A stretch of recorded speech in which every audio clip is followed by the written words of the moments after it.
primary ignition. This is Star Wars. Look out! Core World News. You may fire when ready.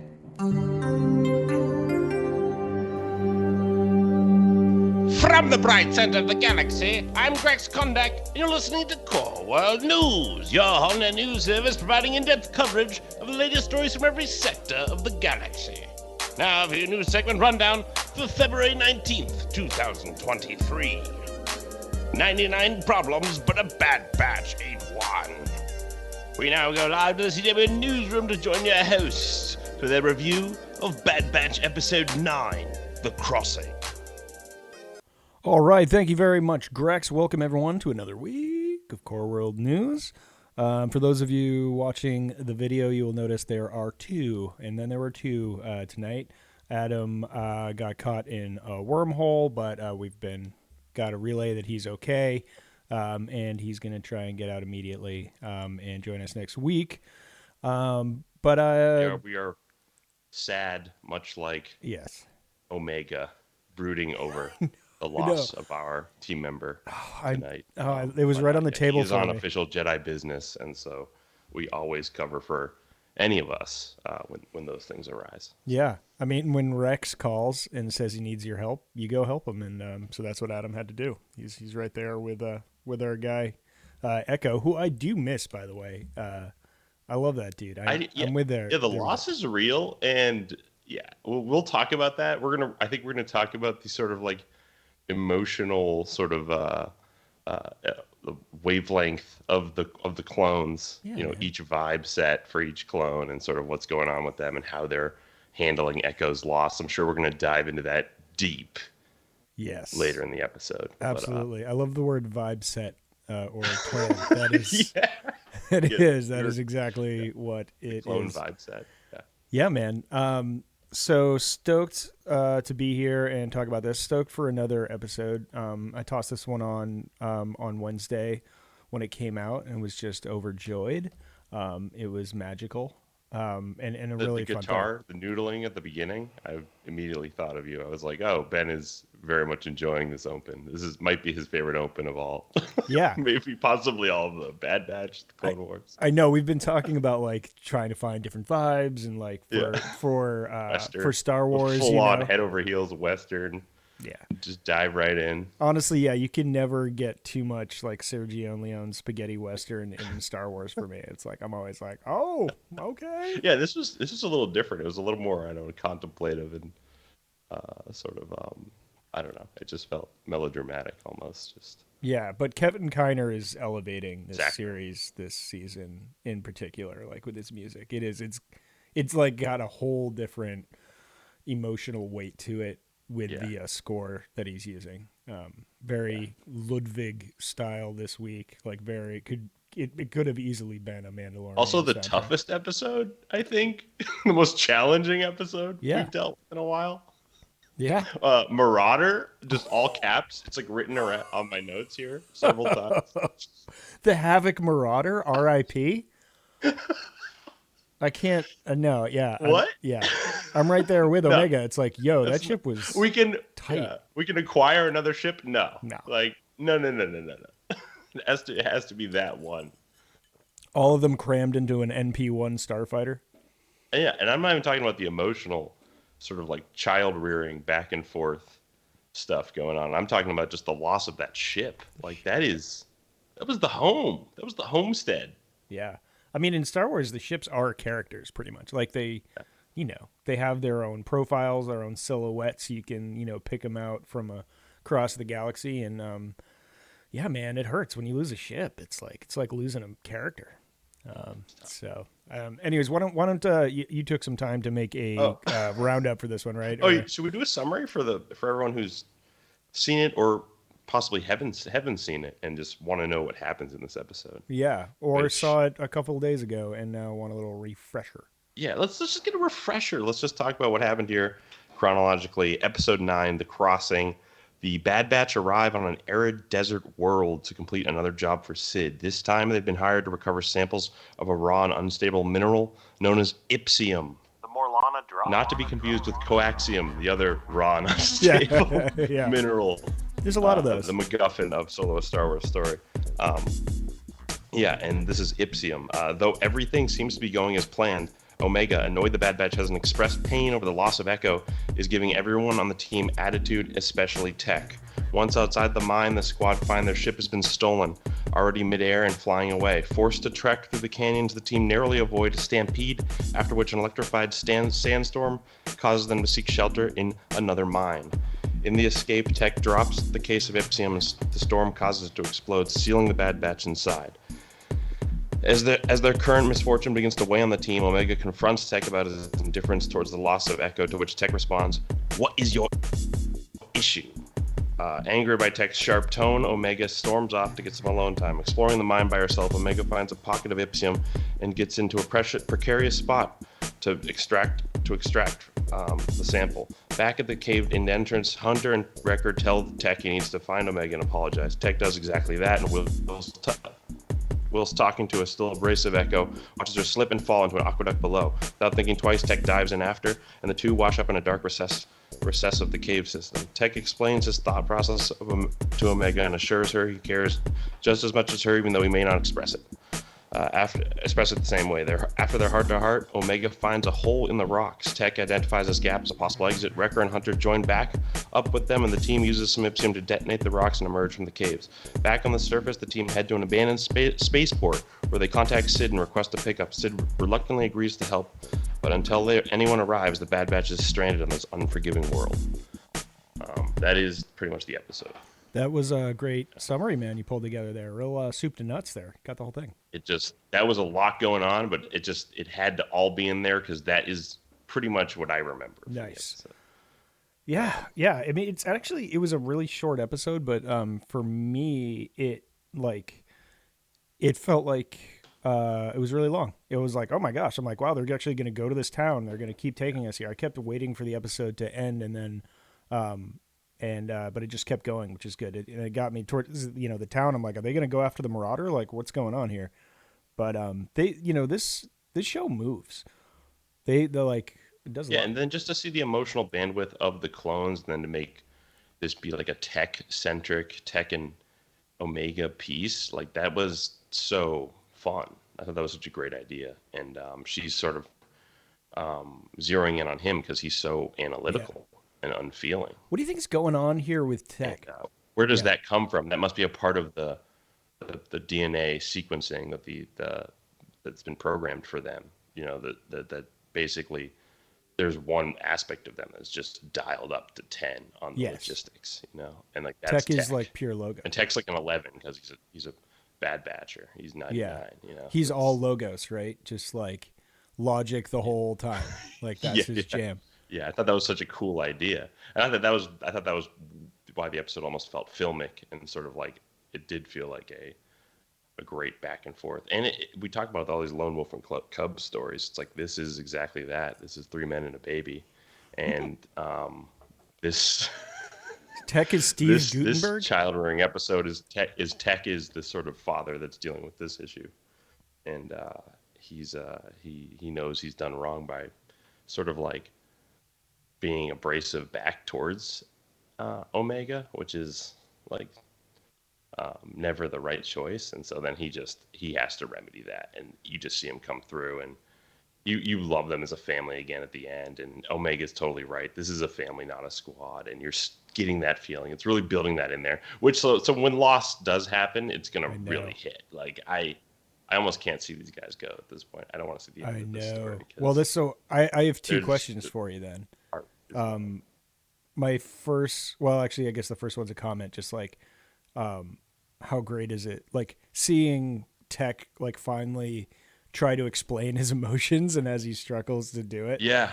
So cool. And and the other things I'm like, I think like Omega's picked up, she's picking things up from all the crew members, and, maybe she got some heart from, the like rebellious mission from Echo, and she gets the empathy from Hunter, and she gets the she can still be a kid and a big teddy bear like Wrecker, but she hasn't really learned from Tech yet, and sort of Tech is like this is her like gaining all her superpowers and leveling up. She's gonna hopefully get some of Tech's analytical skills for her thing.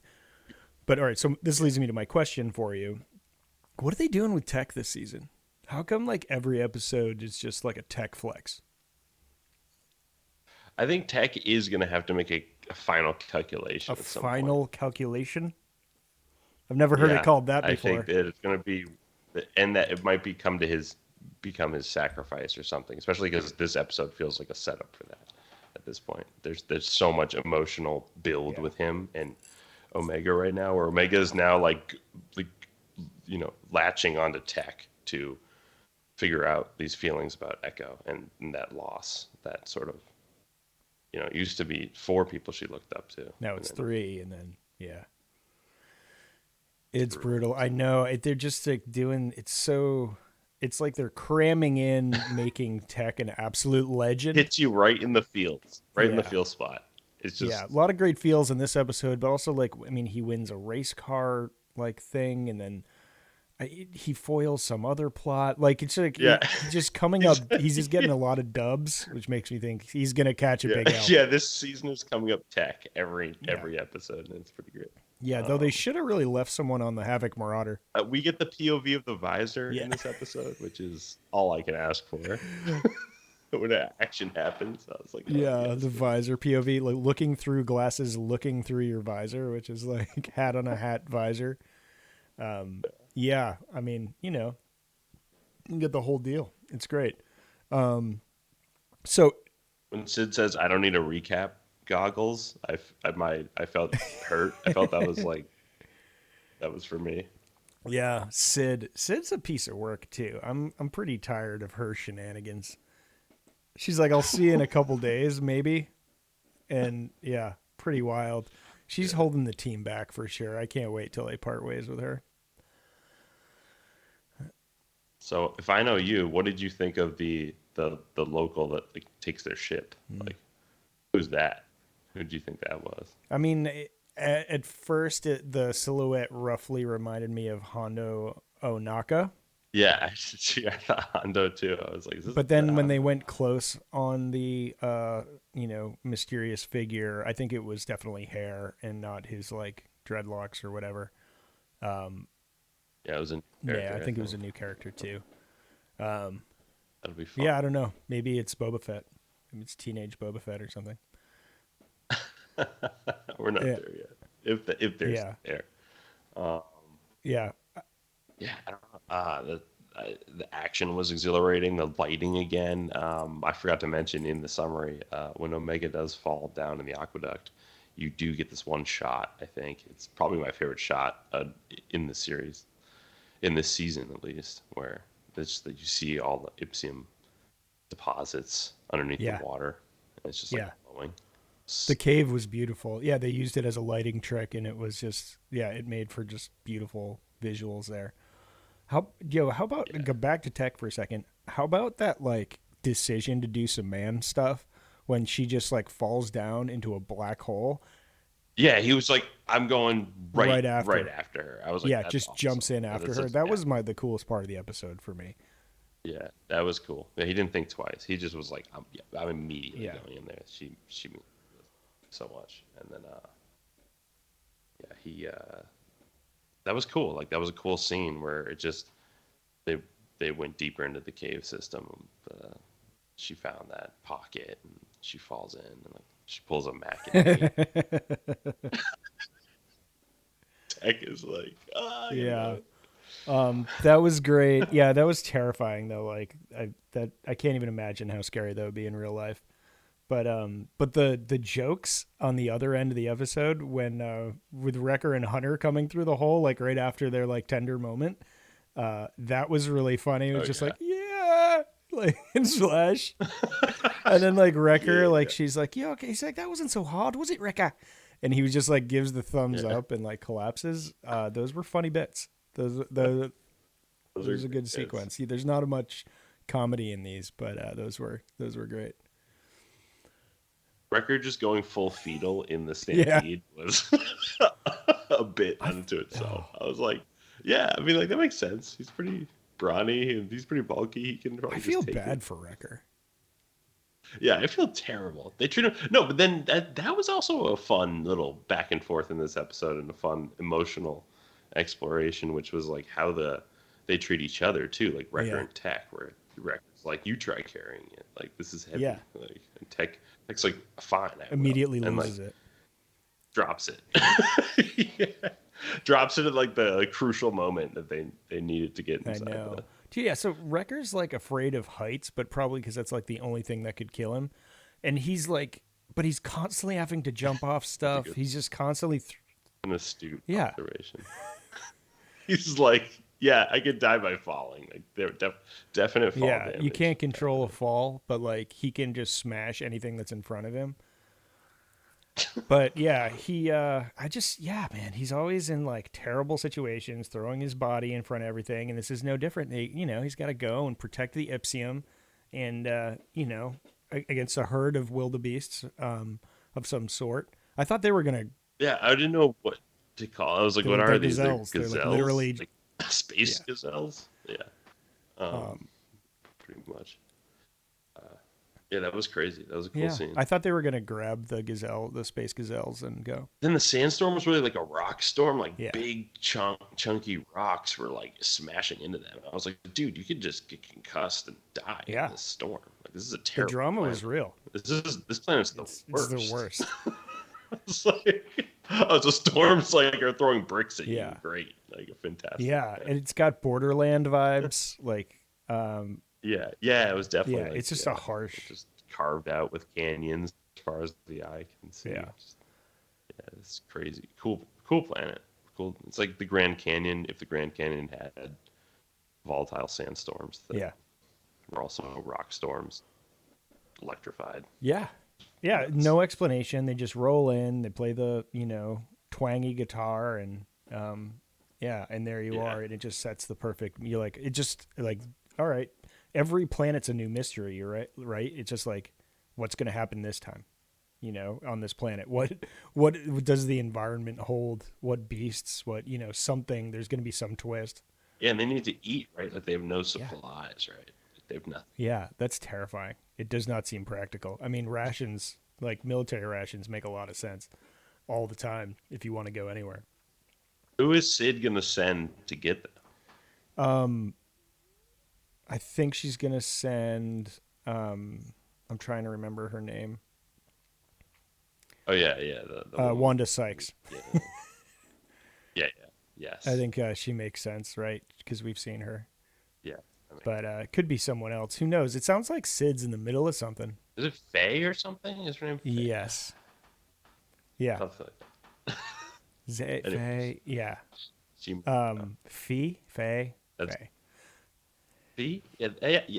Yeah. Yeah. Something like that. Anyways. Yeah, I want to know what Sid's up she to. can She's got something do that. going on right now, and I don't know what it is. Because there's got to be another shoe to drop there. She's just like getting them, to like bail out her gambling debts, and then she said she's on Ort Mandel. Like, shouldn't she be on Pandora? Well, the fun thing about Sid is, all right, we're really getting into theory corner here, because the fun thing about Sid is if there's Boba Fett, if we do get a Boba Fett kind of moment in this show, given that he's another specialized clone that's unaltered, basically, and just there's commentary there that could be fun. Sid would know about him, right? Because he's now rising in the underworld, and Sid is operating in the underworld. Yeah, I mean, he's still really young. There was only like 10 years between Clone Wars and it's not even. It's only like 3 years between Attack of the Clones, the actual Attack of the Clones, and the end of Rise, Revenge of the Sith. Isn't the war only like 3 years long? Oh yeah, that's right. So yeah, I guess he's he's still too young. I mean, he's like 11.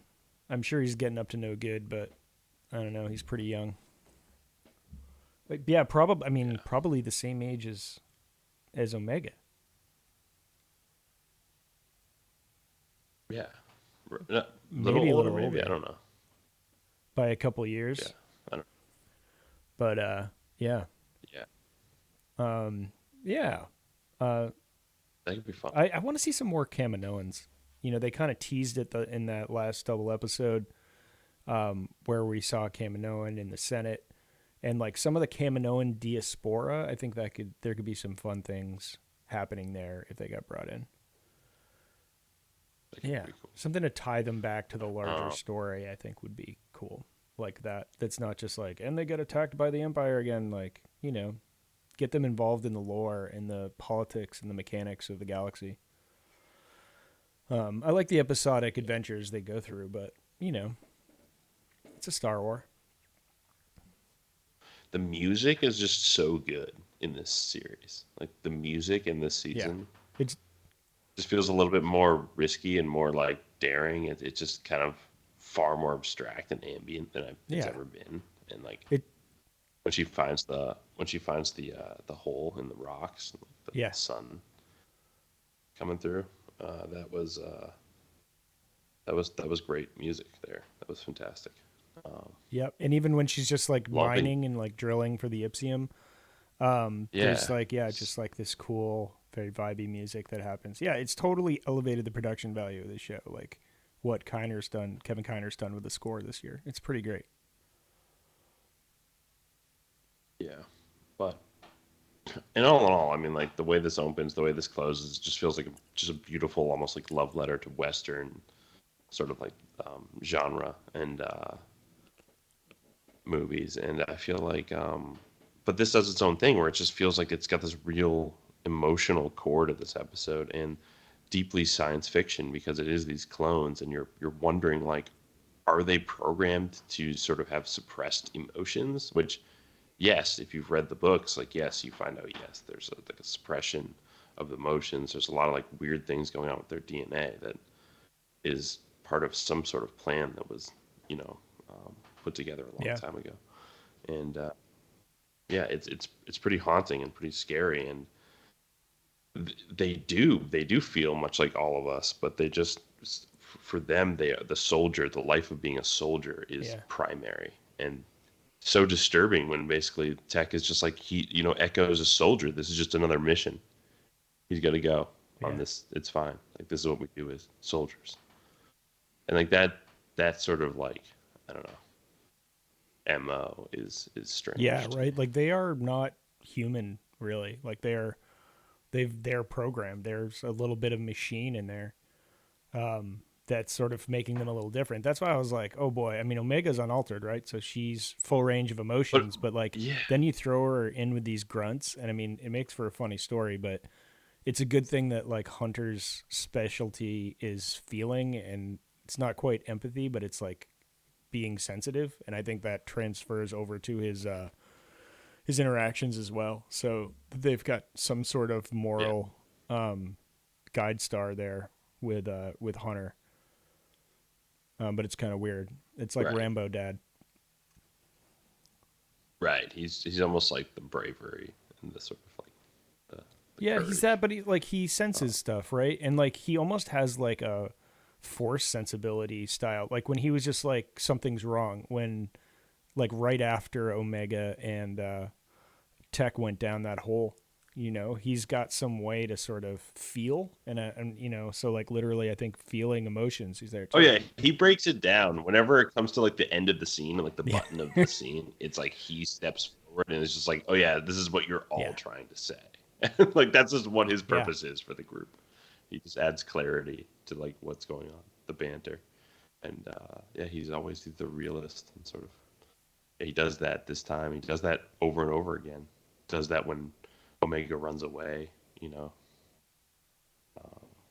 Does it again when Wrecker's like, you made her mad, like go deal with it.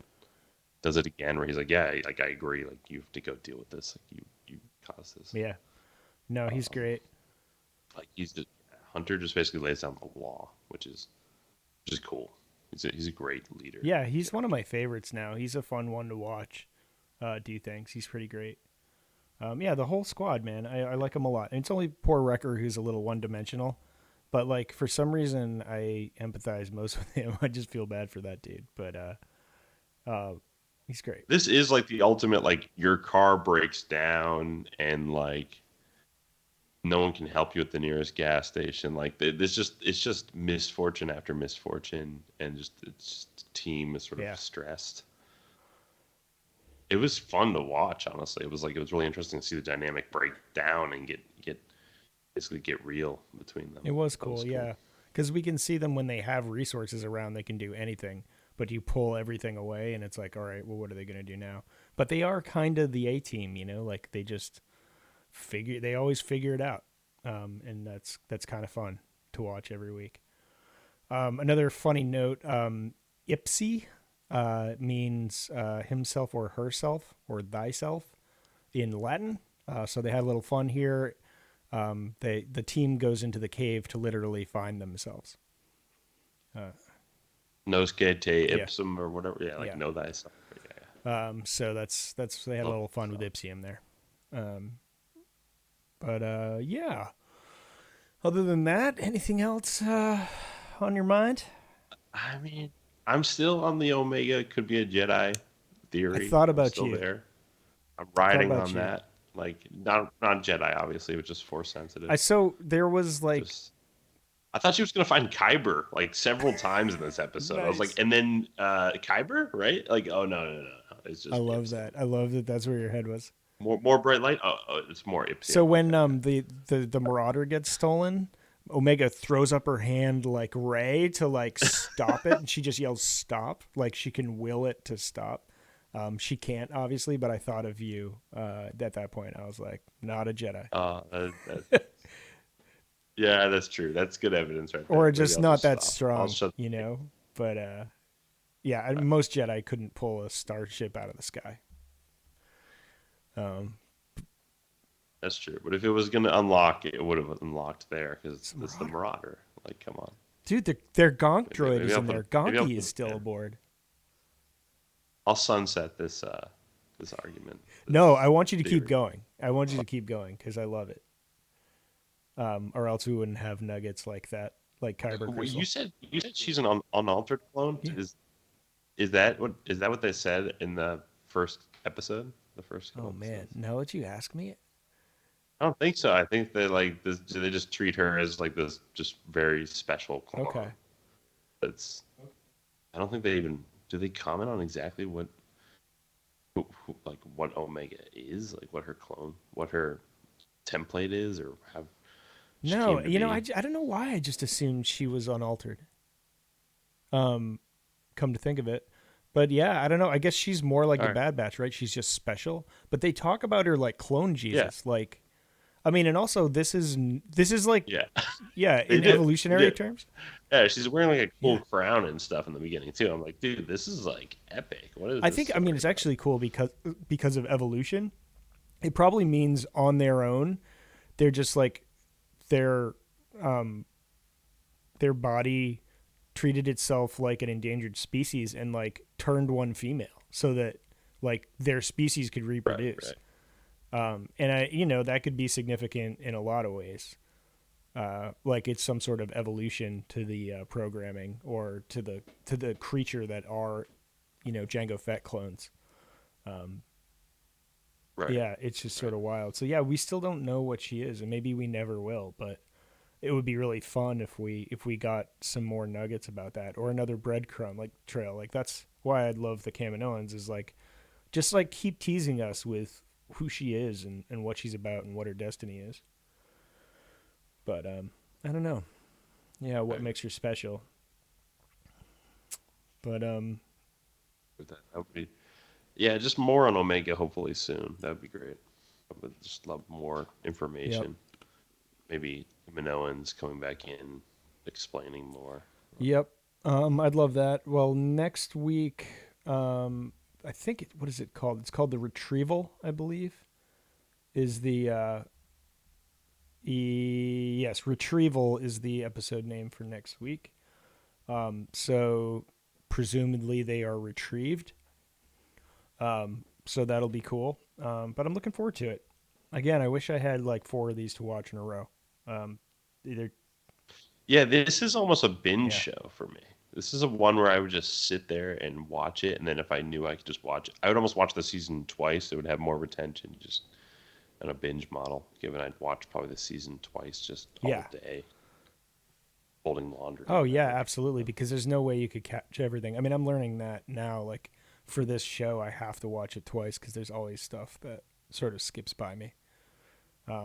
Yeah, you definitely need. But that's my preferred way to watch too, is binging it, do the whole thing. I wish I could have done because some people had comments about Book of Boba Fett, but when you watch it front to back, it's an amazing story. All the episodes in a row, it's really pretty great. And Obi-Wan too, I think Obi-Wan works a lot better that way too. You're bringing up Book of Boba Fett and just thinking you can slide that by as it's this great. It's piece really of streaming. quality, yeah, it's great. Fantastic. You just have to watch them all in a row. There you go. One sitting, all the episodes. It's a blast. I think it is a blast. It's a great show. I think people were really harsh on it for pretty good reasons, and I was like, those are pretty strong reasons that just the obviously like the sort of the volume being used so often, the just almost like it checked boxes in terms of like everything you could want out of a show set on Tatooine. Like it was like, oh, you want Rancor? Oh, you want huts? Oh, you want mobsters? You want spice Bar deals fights, in the desert? Train robberies. Everything. Bar fights. You want Slave One hovering over the slave Sarlacc? The Sarlacc story. It gave you everything you wanted from that story. It was interesting. There's just tonal things I think that were just like felt strange to me, and then there's this overall sort of like loss of all tone in the series, where it's like, what are we supposed to think here? Is Boba Fett now this sort of like heroic sort of like people's leader for the people, or is he still that stone cold bounty hunter? Like, what are we supposed to think at the end of this series? Like, is he sort of this is he this responsible hero that we can now vest interest in, or could he take a turn and be just a bounty hunter for hire again? You know what I mean? Like I don't know at the end of this, I now think he's just settled in and is sort of like, I don't know, I guess gonna operate a sort of massive. Yeah, it would be a wild call for them to pivot. Like, have we even really seen live action Boba Fett like in in this like Lucasfilm era of streaming that compares to live action Boba Fett in the original trilogy? Do you think like you got his attitude ever? Yeah, I think they did. In the beginning of this, they're just like, at one point they're like, he's like, I'm sick of being a gun for hire. I want to be the boss. I'm tired of working for these people who don't know the galaxy as well as I do. Yeah, you kind of get that feel. Definitely. Yeah, and that's what I mean. But do you ever see him normal? And then that goes away pretty quick. That dissipates right after that. I'm like, I wish he was mulling over that dark past a little bit more with the Tusken past. You know what I mean? Sort of like, oh yeah, remember when I was a cold-blooded killer on like this on Coruscant, like during this sweet like neon-drenched night scene or something. Remember mixing that into the story would be fun. This sort of like regret, I guess. Yeah, where he accidentally killed a kid or something. Oh yeah. I don't know, like something really bad that's like, wow, he was in the bowels of the underworld for a while. Yeah. Holy crap. Yeah, I mean, that was the character. Yeah, that was the character I expected. We'll just say that. And it's sort of like out of the past or history of violence, like some syndicate comes back for him. You know what I mean? They're like, oh yeah, you have unfinished business with us. Like, like that whole thing. Like, you know what I'm talking about. Right? I mean, I feel like that should have been coming at him. Like, where is that? I thought that was going to be like kind of in this. I think as soon as he announced himself to the Hutts. On there. Oh yeah, everyone was like, they should have just been flying in, like people trying to take a piece out of him. The Crimora gang. Yeah, like he owes money all over the galaxy, and they're like, oh, and or people jockeying for his services, trying to like hire him, maybe, or like, who knows? Yeah, like, you're the best killer. You still are the best killer, whether you have, stopped pursuing that or not. I mean, if they ever did another one, I think that's got to be it. It's like every day, every episode, there's another crime syndicate trying to take a piece of him. But I want him, I want him to travel, like have some sort of impetus for him to go. Like maybe Fennec Shan gets kidnapped or something, and he has to go like after her. Like I don't care. It can be something pithy. It doesn't need to go to compete to be the Mandalore or anything that heavy. But like, just get him out of the sand. Gets everywhere. It's coarse. Well said. Oh man. Yeah, man. Well, maybe just a short one this week. What do you think, buddy? I think that's perfect. I think that was all I need to say about that episode. But yeah, great episode, man. That was super fun. A little quiet weeks here, but when we get Adam back next week, we've got some other things we want to discuss with y'all, as well as episode 10, retrieval of the Bad Batch, and that'll be great. So thank you very, very much, everyone, for listening, and we'll see you next week. May the Force be with you. This is Grex Kondak signing off. For the latest breaking news, follow @CoreWorldNews on Twitter and Instagram. Thank you, and good night. Remember, the Force will be with you, always.